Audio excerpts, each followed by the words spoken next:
Ole ka chanela kalau lom le vek a cheu voin hini sari Friday ania rulam khuate hi in zanu fa emo chau kan nia kho in lung rual le kho nuam tak ania khotam tak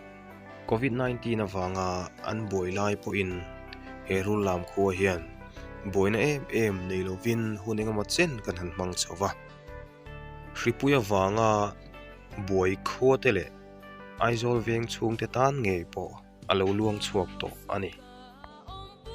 tichuan tun trum Christmas le kum thar wok vet vela hian ma nikholama ho in khopuilama zirlai omtele in lofa omte po negative certificate nen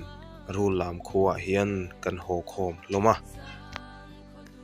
hun pui alo triak chawa khotlanga hritlang khosik neu ten min han tlang buak ta ka chuan khotlang hroi tu tele tlom ngai pol ten ma la in COVID-19 test run pui kan han nei chhota ania hripui tur te tran pui thin tu rulang kho hange chuan COVID-19 hri chu aron lun ve ta ani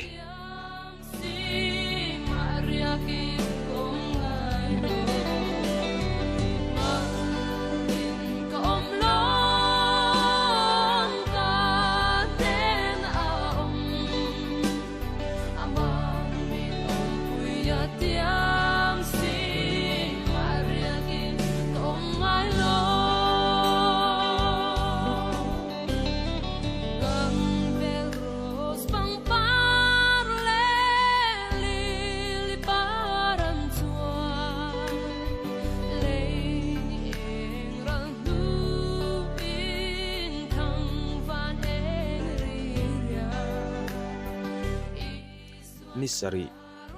January sangni le samni pahni voinia khan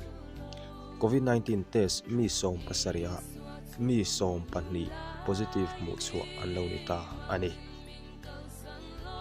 athai chinchina test hi kalphui chunjom le tur ania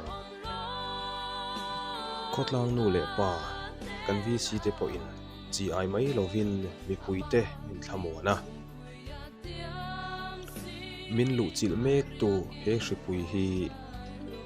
thanem ngai taka tangtlanga dole turin fuina tin reng nen khotlang thamun ani